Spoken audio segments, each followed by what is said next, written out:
Hello everyone, welcome to Mohit medical concept. इससे पिछले वाले वीडियो में हमने लिवर के इम्पोर्टेंट एमसीक्यूज़ कवर किए थे फिजियोलॉजी से।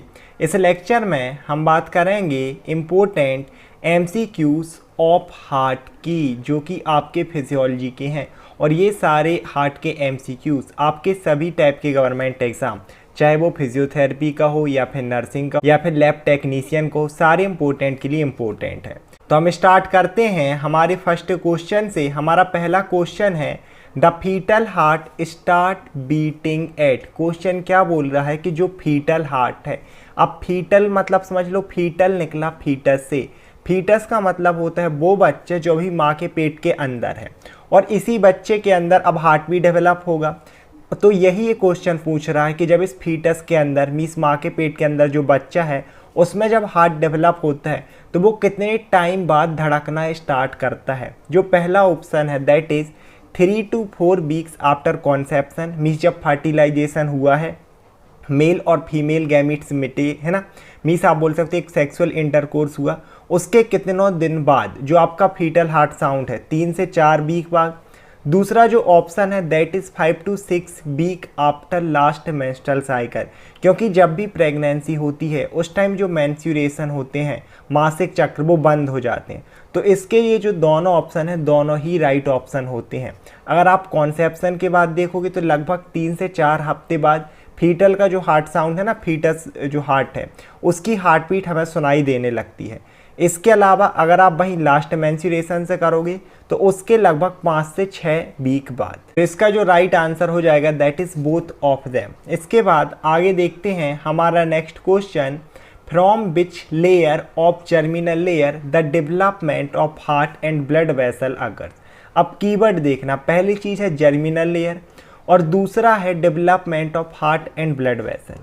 पहली चीज़ समझो जर्मिनल लेयर। जर्मिनल लेयर क्या होती है, जैसे अपन ने भी देखा था फीटस कि जो बच्चा भी माँ के पेट के अंदर है, जब इसका डेवलपमेंट होता है तो एक स्टेज होती है जिसे हम बोलते हैं ऑस्टियोसिस्ट। अब ये ऑस्टियोसिस्ट स्टेज कब देखने मिलती है, जब आपका जो फीटस है ना, या आप बोल सकते हो एम्ब्रियो, कि जब मान लो कॉन्सेप्शन हुआ ही है, फर्टिलाइजेशन हुआ है और अब जो बच्चा वो धीरे धीरे विकसित हो रहा, उसकी बहुत छोटी स्टेज होती है ऑस्टियोसिस्ट, लगभग 5 दिन का होता है, आप ये समझ लो। और इसी समय में एक लेयर बनती है जिसे हम बोलते हैं जर्मिनल लेयर। और इस जर्मिनल लेयर में 3 लेयर होती हैं। पहली जो होती है खुद होती है एक्टोडर्म, ठीक है। इससे क्या होता है, स्किन, एक तो स्किन डेवलप होती है, इसके साथ साथ नर्वस सिस्टम। जो इसके अलावा हम बात करें तो एक होती है एंडोडर्म, एंडो नाम ही है, एंडो मतलब अंदर से रिलेटेड। तो जो हमारे अंदर के ऑर्गन हैं, चाहे वो रेस्पिरेटरी ऑर्गन हो गए जैसे लंग्स हो गया, डाइजेस्टिव ऑर्गन हो गया, ये सब इससे बनते हैं। एक होती है मीसोडर्म, और मीसोडर्म से क्या क्या डेवलप होता है, मीसोडर्म से अगर हम बात करें तो हार्ट हो गया, ब्लड वेसल हो गई, बोन्स हो गई और भी कनेक्टिव टिश्यू। तो यही तो ये क्वेश्चन पूछ रहा कि भाई जो आपका हार्ट है और ब्लड वेसल किससे डेवलप हुई, मीसोडर्म, इसका राइट आंसर हो जाएगा। इसके अलावा एक और यहाँ पर दिखा हुआ है मायोमेट्रियम, ये आपकी यूटेरस की कवरिंग होती है, उसी की बॉल होती है। आगे देखते हैं हमारा next question, question number 3, the structure of heart that produce maximum impulses for the production of heart beat and known as pacemaker of heart. तो 2 क्वेश्चन आ सकते हैं। एक तो सिंपली आपसे पूछ सकते हैं कि भाई हमारा जो हार्ट है उसका पेस मेकर किसे कहते हैं, या फिर ऐसे भी आ सकता है कि द स्ट्रक्चर, एक कौन सा स्ट्रक्चर है जो हार्ट में मैक्सिमम इम्पल्स प्रोड्यूस कर रहा हार्ट बीट के लिए। तो देखो वैसे तो ये जितने भी स्ट्रक्चर हैं, अगर हम ऑप्शन देखें ना तो हमारे पास ऐसे नोड है, ऐसे नोड भी इम्पल्सेस प्रोड्यूस करता है, ए भी नोड भी प्रोड्यूस करता है, परकिंजे फाइबर भी करते हैं, है ना, और बंडल ऑफ हिस्कब थोड़ा बहुत अमाउंट ये भी प्रोड्यूस करता है। लेकिन जो मैक्सिमम अमाउंट इसमें पूछा है तो जो हमारा ऐसे नोड है ये करता है ऑलमोस्ट 70% इम्पल्सेस, सबसे ज़्यादा। ए भी नोड ऑलमोस्ट 30 से 40% कर सकता है। इसके अलावा जो परकिंजे फाइबर हैं वो भी एक लो अमाउंट ऑफ इम्पल्स प्रोड्यूस करते हैं, लेकिन सबसे ज़्यादा करता है S A node, sinoatrial node. इसीलिए हम इसे कहते हैं पेस मेकर ऑफ हार्ट, क्योंकि जब ये इम्पल्स पूरी जाती है तो जो हमारी हार्ट की मसल है ना वो कॉन्ट्रैक्ट होती हैं, और जो हार्ट बीट है वो हमें देखने के लिए मिलती है, मीन्स कॉन्ट्रैक्शन ऑफ हार्ट होगा। इसके बाद आगे बढ़ते हैं और देखते हैं हमारा next question, question number 4, during right side heart failure which form of oedema occurs. अब बहुत अच्छे से समझना, पहली चीज के एडिमा तो होगा, क्वेश्चन ये पूछ रहा, लेकिन जब हमारा हार्ट का कौन तरफ का फेलियर होगा, राइट साइड का। तो देखो बहुत एक सिंपल डायग्राम बना लो कि ये मान लो ये हो गया हमारा हार्ट, ठीक है। इसके हम 4 चैम्बर बनाते हैं। ये वाला अगर आप देखोगे तो राइट एट्रियम हो गया, ठीक है। यहाँ पे आप देखोगे तो राइट वेंट्रिकल, यहाँ पर देखोगे तो लेफ्ट एट्रियम, और ये हो गया लेफ्ट वेंट्रिकल, ठीक है। अब और यहाँ पर दूसरे कलर से देखते हैं। जनरली होता क्या है कि जो राइट एट्रियम होता है ना, यहाँ पे आता है डीऑक्सीजनेटेड ब्लड। किस किस से, एक तो सुपीरियर वेना कावा से, सुपीरियर वेना कावा होगी मान लो, एक आता है इंफीरियर वेना कावा से जो नीचे होती है। अब होगा क्या, और इसके बाद ये जो राइट वेंट्रिकल था ना, यहाँ से ब्लड हो जाता है पंप कहाँ पर, हमारे लंग्स में, ताकि वहाँ पर प्यूरिफिकेशन हो, मीन्स ऑक्सीजनेटेड हो। अब ये क्वेश्चन क्या बोल रहा है कि भाई इसी राइट साइड का जो है वो फेलियर हो गया, मीन्स अब जो राइट साइड है ये ब्लड को आगे पंप नहीं कर पाएगी, कहाँ पर, लंग्स में। तो सिंपल सी बात है, जब ब्लड यहाँ से आगे जा ही नहीं रहा तो पूरा इकट्ठा होगा इन वेसल्स में। कौन सी वेसल में कहीं ना कहीं प्रेशर बढ़ने लगेगा, आपकी सुपीरियर वेना कावा और inferior vena cava.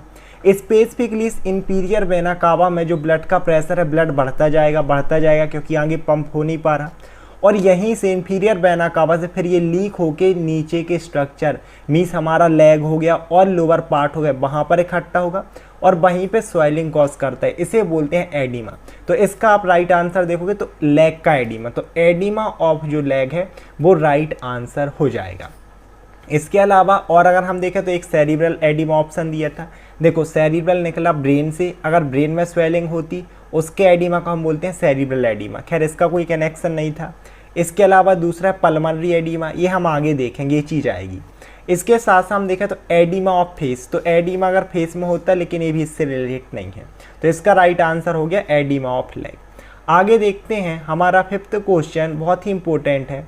During left side heart failure which form of oedema develop. तो अपन ने अभी डिस्कस किया था, एक बार फिर से अपन करते हैं कि अपन ने क्या किया, अपन ने हार्ट बनाया इस तरीके से, मान लो ये बन गया अपना हार्ट, ये फिर से 4 चैम्बर। अब ये राइट साइड, राइट एट्रियम, फिर राइट वेंट्रिकल, यहाँ पे लेफ्ट एट्रियम और लेफ्ट वेंट्रिकल। अब क्योंकि यहाँ लेफ्ट साइड का फेलियर होना, तो पहले तो समझो लेफ्ट जो एट्रियम होता है यहाँ पर क्या होता है, यहाँ पर आता है ऑक्सीजनेटेड ब्लड, किसके थ्रू आता है, लंग्स से आता है, पल्मोनरी वेन के थ्रू, ठीक है। और ये जाता है लेफ्ट वेंट्रिकल में, और लेफ्ट वेंट्रिकल से जो पूरा ब्लड है वो आयोटा के थ्रू हो जाता है पंप, है ना, हमारे पूरे ऑर्गन में, टिश्यूज़ में सबको मिलता है। अब इसी लेफ्ट साइड की फेलियर हो गई है, मीन्स ये जो लेफ्ट वाला पोर्शन है आपका, ये पूरा पोर्शन, ये ब्लड को पंप नहीं कर पा रहा। तो होगा क्या, जो लंग्स से कॉन्टीन्यूसली ब्लड आ रहा था अब वो यहाँ पर आ नहीं पाएगा, क्योंकि भाई ये सब ब्लड ही खाली नहीं हो रहा, तो यहाँ पे ब्लड नहीं आएगा। अब जो प्रेशर है आपकी, जो हमारी पल्मोनरी वेन थी ना, जो लंग्स से ब्लड ला रहे, यहाँ पे बढ़ता जाएगा, मीन्स लंग्स में प्रेशर बढ़ता जाएगा, ब्लड का अमाउंट बढ़ता जाएगा, और फिर से जो ब्लड है, जो हमारी पल्मोनरी कैपिलरी है, लंग्स की कैपिलरी, उससे बाहर निकलेगा और लंग्स में इकट्ठा हो जाएगा और एडिमा कॉज कर देगा, जिसे हम बोलते हैं पल्मोनरी एडिमा। तो इसका राइट आंसर क्या हो जाएगा, हम यहाँ पर देखा तो पल्मोनरी एडिमा। इसके अलावा एडिमा ऑफ लेग कब होता है, जब राइट साइड का हार्ट फेलियर होता है। फेसियल एडिमा मैंने बता दिया कि अगर आपके फेस में किसी चांस की वजह से, साथ ही साथ सेरिब्रल एडिमा अगर ब्रेन में फ्लूइड एक्यूमुलेट हो रहा। आगे बढ़ते हैं और देखते हैं हमारा next question, that is question number 6, hormone which is not secreted by heart. अब आप बोलोगे भैया हार्ट भी कोई हार्मोन सीक्रेट करता है, बिल्कुल, हार्ट से भी बहुत से हार्मोन सीक्रेट होते हैं, और जैसे जैसे स्टडी और ज़्यादा रिसर्च करती जा रही है, ये सारी चीज़ें हमें देखने मिल रही हैं। स्पेसिफिकली 3 हार्मोन, वैसे और भी होती हैं, यहाँ पर 3 स्पेसिफिक हैं, जैसे कि एटीएल नाइट्रियूरेटिक पेप्टाइड, इसे शॉर्ट में आप बोल सकते हो ANP। ऐसी इससे एक और निकलता है, इसे हम बोलते हैं BNP, मीन्स ब्रेन नाइट्रियूरेटिक पेप्टाइड। एक होता है CNP, सी टाइप नाइट्रियूरेटिक पेप्टाइड, ये तीनों ही सीक्रेट होते हैं। बोलोगे भाई ये इनका कोई फंक्शन भी है क्या, लेकिन क्वेश्चन समझो, इसने पूछा hormone which is not secreted by heart, तो भाई ANP हो रहा, BNP हो रहा और CNP, सी टाइप नाइट्रियूरेटिक पेप्टाइड। तो ये तो गलत हो गए, क्योंकि इन्हें पूछा कौन सा हार्मोन सीक्रेट नहीं कर रहा हार्ट, तो heart C terminally encoded peptide को सीक्रेट नहीं करता। ये आपका जो C है ना, C टर्मिनली एनकोडेड पेप्टाइड, ये स्पेसिफिकली प्लांट्स में, हमें पौधों में देखने मिलता है और उसी में इसका रोल होता है। इसके अलावा जो ANP है ये बहुत ही इंपॉर्टेंट हार्मोन होता है जो हार्ट से सीक्रेट होता है और ये हाइपोथैलेमस से भी सीक्रेट होता है और इसका काफ़ी फंक्शन होता है हमारी बॉडी में। पहली चीज़ कि जो BP है, ब्लड प्रेशर, उसको रेगुलेट करता है, स्पेसिफिकली कम करता है। इसके साथ साथ दो और हार्मोन जो हमने देखे कि हार्ट से सीक्रेट हुए, BNP और CNP, इनके अभी तक क्लियर फंक्शन है पता नहीं चले। हालांकि रिसर्च हैं वो स्टडीज इसमें की जा रही है और आगे चल के हमें इसके बारे में इंफॉर्मेशन ज़रूर मिलेगी। आगे बढ़ते हैं हमारे नेक्स्ट क्वेश्चन पे। Question number 7, the hormone which is secreted by heart, एक हार्मोन है जो हार्ट से सीक्रेट हुआ है और क्या कर रहा है, it inhibit sodium reabsorption from distal convoluted tubule and collecting duct. इतना डिटेल में मत जाओ और स्ट्रक्चर ये आपको समझ में नहीं आ रहा है। सिंपल सी बात होती है, सभी पार्ट होते हैं किडनी के, ठीक है। जो हमारी पूरी यूरिन फॉर्मेशन होता है ना, तो यूरिन फॉर्मेशन में 3 प्रोसेस। पहली होती है ग्लोमेरुलर फिल्ट्रेशन। ग्लोमेरुलर फिल्ट्रेशन में क्या होता है, किडनी सब कुछ फिल्टर कर देती है, जो चीज़ अच्छी भी हो सही फिल्टर कर देगी। इसीलिए दूसरी जो प्रोसेस होती है हमारी किडनी में, that is tubular reabsorption. Tubular reabsorption में क्या होता है कि मान लो ये रही हमारी किडनी, स्पेसिफिकली इसी के पार्ट होते हैं, एक तो डिस्टल कॉन्वोल्यूटेड ट्यूब्यूल और कलेक्टिंग डक्ट, मान लो यही है, ठीक है। इससे क्या होता है, इसी के बाजू में होती है हमारी पेरिट्यूबुलर कैपिलरी। आप समझ लो जो किडनी है उसी के पास होती हैं कुछ कैपिलरी। तो जो चीज़ वांटेड है कि मान लो यहाँ से सब कुछ फिल्टर हो गया था, जो अनवांटेड है ठीक यूरिन में जाना, लेकिन कुछ चीज़ें ज़रूरी हैं जैसे कि सोडियम हो गया, ठीक है, और भी चीज़ें हो गई। अब यहाँ से इसका रीएब्जॉर्प्शन हो जाता है इस कैपिलरी में ताकि ये फिर से ब्लड में आए और एनर्जी दे। लेकिन ये यही पूछ रहा क्वेश्चन कि वो कौन सा हार्मोन है जो इसके रीएब्जॉर्प्शन को इनहिबिट कर रहा, मीन्स इसे रीएब्जॉर्ब नहीं होने दे रहा। तो हमारा अगर ऑप्शन देखें, पहला ऑक्सीटोसिन। ऑक्सीटोसिन का कोई रोल नहीं होता भाई, ऑक्सीटोसिन मिल्क जैक्सन रिफ्लेक्स हो गया, और भी चीज़ें हैं वहाँ पर रोल ज़्यादा प्ले करता है, यहाँ पर बिल्कुल नहीं है। इसके अलावा BNP और CNP मैंने बता ही दिया कि अभी तक स्टडीज़ इनके बारे में, इसका कोई भी फंक्शन एक हमें पता नहीं है कि भाई इनका रोल होता कहाँ है। अभी तक सिर्फ हमें ANP के फंक्शन ही पता है। पहला तो ब्लड प्रेशर में जो मैंने बताया उसमें हेल्प करता है, इसके साथ साथ यही क्या करता है, ये जो सोडियम का रीएब्जॉर्प्शन था इसको भी इनहिबिट करवाता है। तो राइट आंसर हो जाएगा ANP, एटियल नाइट्रियूरेटिक पेप्टाइड। इसके बाद आगे बढ़ते हैं और देखते हैं हमारा question number 8, the production of first heart sound occurs due to closure of, क्योंकि हार्ट में होते हैं 4 हार्ट साउंड, एक होगा फर्स्ट, ठीक है। इसके अलावा और हम देखें तो सेकेंड हार्ट साउंड होता है, इसके साथ साथ हम बात करें तो थर्ड हार्ट साउंड, और एक होता है फोर्थ हार्ट साउंड, है ना। आपने लब डब सुना होगा, स्पेशली फर्स्ट और सेकंड को लब और डब से हम रिसेंबल करते हैं, जिसे हम स्टेथोस्कोप से सुन सकते हैं, है ना। बोलते हैं ना धक धक धक धक, आप स्टेथोस्कोप लगाते हो तो। अब देखो ऑप्शन देख लो पहले कि भाई हमारा फर्स्ट हार्ट साउंड कब प्रोड्यूस होता है। पहला है क्लोजर ऑफ एट्रियोवेंट्रिकुलर वॉल्व, ठीक है, क्लोजर तो यहाँ लिखा ही है कब। एक ऑप्शन है एट्रियोवेंट्रिकुलर वॉल्व, एक है semilunar valve, both of them none of them. इसका जो राइट आंसर है वो क्वेश्चन नंबर 1, जो हमारे एट्रियोवेंट्रिकुलर वॉल्व हैं, है ना। एक अगर हम देखें तो स्पेसिफिकली ट्राइकास्पिड वॉल्व और बाइकास्पिड वॉल्व, जब ये क्लोज होते हैं तभी प्रोड्यूस होता है फर्स्ट हार्ट साउंड। तो पहला तो ये ठीक ही है। एक और क्वेश्चन आपसे क्या पूछ सकते हैं कि वो कौन सा फेज़ है जब इनका क्लोजर हो रहा एट्रियोवेंट्रिकुलर वॉल्व का और फर्स्ट हार्ट साउंड प्रोड्यूस हो रहा।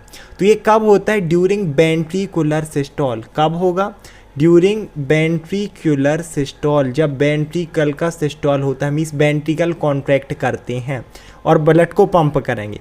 और स्पेसिफिक इसमें अगर आपसे पूछे तो एक फेज़ होता है जिसे हम बोलते हैं आइसोमेट्रिक कॉन्ट्रैक्शन पीरियड, तभी एट्रियोवेंट्रिकुलर वॉल्व क्लोज होते हैं और फर्स्ट हार्ट साउंड प्रोड्यूस होता है।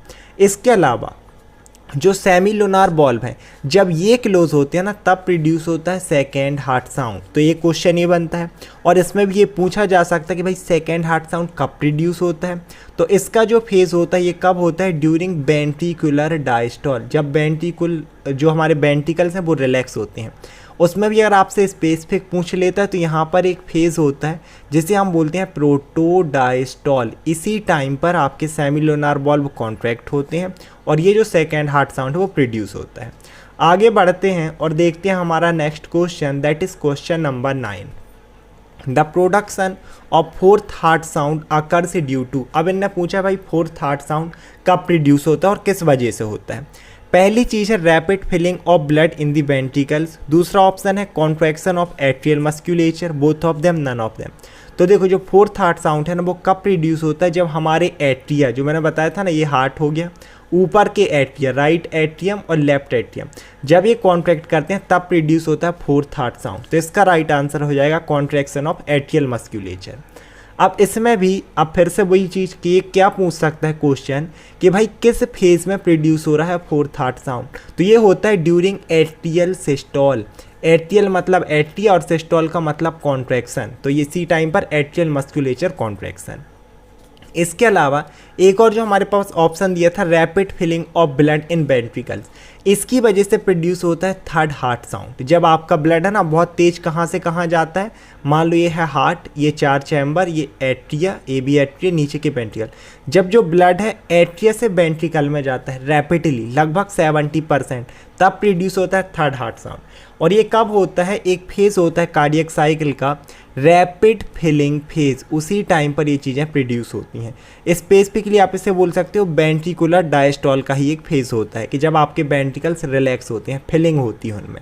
इसके बाद आगे बढ़ते हैं और देखते हैं हमारा next question, during this phase of cardiac cycle ventricles filled with blood. अब भी मैंने बता दिया कि एक तो हो गया सिस्टोल वाला और एक होता है डायस्टोल। सिस्टोल मतलब जब कॉन्ट्रैक्शन हो, डायस्टोल और स्पेसिफिकली वेंट्रिकल, तो जब भी वेंट्रिकुलर डायस्टोल होगा, सिंपल सी बात है कि आपके वेंट्रिकल्स रिलैक्स हैं। और अगर आपके वेंट्रिकल्स रिलैक्स हैं तो मान लो ये हो गया हार्ट, ऊपर के हो गए एट्रियम, ठीक है, नीचे के वेंट्रिकल्स, क्योंकि वेंट्रिकल्स रिलैक्स हैं तो आपका जो ब्लड है एट्रियस आएगा वेंट्रिकल्स में। तो वेंट्रिकल्स की फिलिंग कब होगी, ड्यूरिंग डायस्टोल। सिस्टोल के टाइम पर अगर वेंट्रिकल का सिस्टोल होता तो इनका होता कॉन्ट्रैक्शन, और उस टाइम पर आपके वेंट्रिकल्स खाली होते, मीन्स ये ब्लड को पंप करते। आगे बढ़ते हैं और देखते हैं हमारा next question, that is question number 11। Which of the following is responsible for regulation of blood pressure and heart rate. इनमें से जो हमारे पास ऑप्शन है वो कौन सा स्ट्रक्चर है जो कि आपके ब्लड प्रेशर और हार्ट रेट को मेंटेन कर रहा है। पूरे ब्रेन के पार्ट हैं वैसे ऑप्शन है। पहला है पॉन्स। देखो पॉन्स का हार्ट रेट और ब्लड प्रेशर में इतना ज़्यादा रोल नहीं होता, हालांकि अगर रेस्पिरेशन में पूछता तो रेस्पिरेशन में पॉन्स का एक हेल्प होती है, बट हाँ तब भी उसमें सेकेंडरी होती है, प्राइमरली मेडुला ही कंट्रोल करता है। इसके बाद दूसरा जो ऑप्शन है दैट इज सेरिबेलम। सेरिबेलम का काम होता है बैलेंस और कोऑर्डिनेशन में, या फिर पॉस्चर कि जो हम एक होता है ना कि हमारे अंदर बैलेंसिंग है कि हम गिरते नहीं हैं, खड़े हो रहे हैं, दौड़ रहे हैं, ये पूरा काम है सेरिबेलम का। तो ये भी यहाँ पर ऑप्शन गलत हो जाएगा। इसके अलावा बेसल गैंग्लियन जो ऑप्शन है इसका काम होता है मूवमेंट इनिशिएट, मतलब वॉलेंट्री एक्शन है ना, मान लो हमारे हाथ के मूवमेंट हम कंट्रोल कर सकते हैं कि भाई मैं लिख रहा हूँ, तो ये जो कंट्रोल मूवमेंट उसमें बेसल गैंग्लियन का रोल होता है। तो यहाँ पर भी ये क्वेश्चन नहीं है, यहाँ का जो राइट आंसर हो जाएगा मेडुला ऑब्लंगाटा।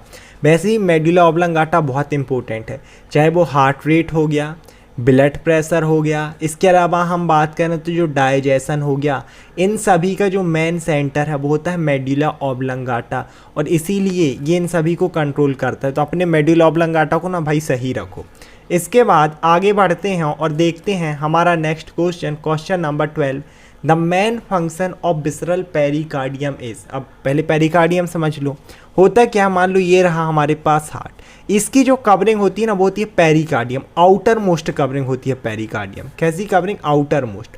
उसमें भी इसकी 2 लेयर, एक जो अंदर हार्ट की तरफ होती है इसे हम बोलते हैं विसरल पेरिकार्डियम, ठीक है, विसरल पेरिकार्डियम, और एक और लेयर रहती है जो बाहर की तरफ होती है, ठीक है, जो कहाँ पर प्रेजेंट होगी, अगर मैं यहाँ पे बना दूँ तो बाहर की तरफ, इसे बोला जाता है पेराइटल पेरिकार्डियम, ठीक है, आउटर पेराइटल पेरिकार्डियम, इनर की विसरल, आउटर की पेराइटल।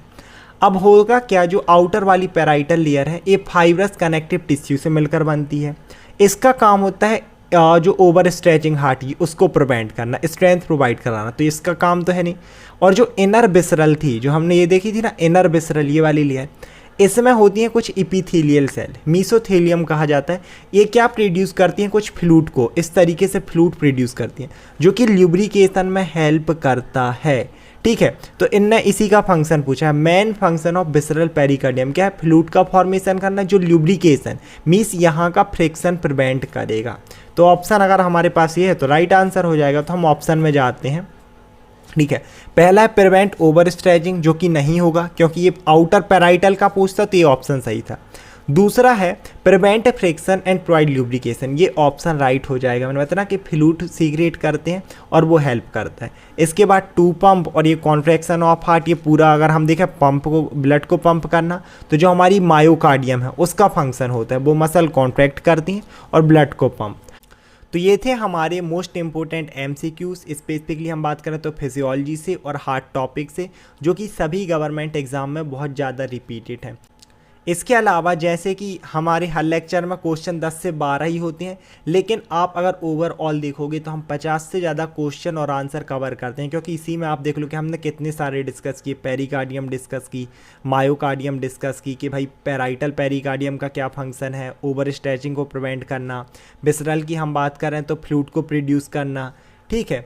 इसके बाद और अगर हम आगे बात करें तो हमने और भी क्वेश्चन हिट किए, जैसे कि अगर हम देखें तो ये वाला कि which of the following is response for blood pressure regulation हो गया।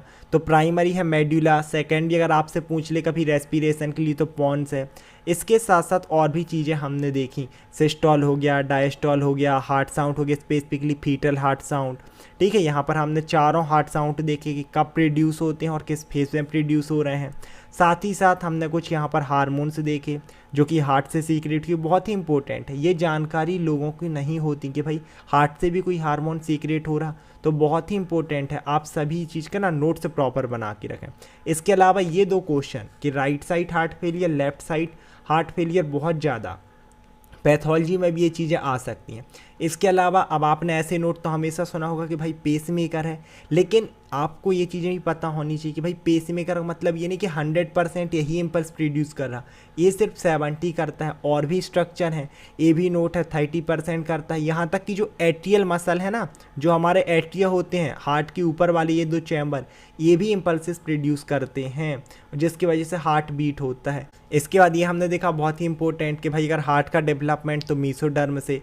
इसके अलावा अगर आपसे कहीं पूछ ले कि भाई जो स्किन है और नर्वस सिस्टम वो कहाँ से, तो आप बोल दोगे एक्टोडर्म। इसके अलावा डाइजेस्टिव ऑर्गन, लंग्स हो गए, रेस्पिरेटरी ऑर्गन, वो कहाँ से डेवलप होते हैं, तो वो होते हैं एंडोडर्म से। तो ये चीज़ें आपको पता होनी चाहिए। तो आज के लेक्चर में इतना ही। आई होप आप लोग वीडियो समझ में आया होगा। तो मिलते हैं फिर से किसी एक नए वीडियो में। जब तक के लिए सभी लोगों को नमस्कार, सलाम, आदाब। मिलते हैं फिर किसी एक नए वीडियो में। Thank you so much for watching.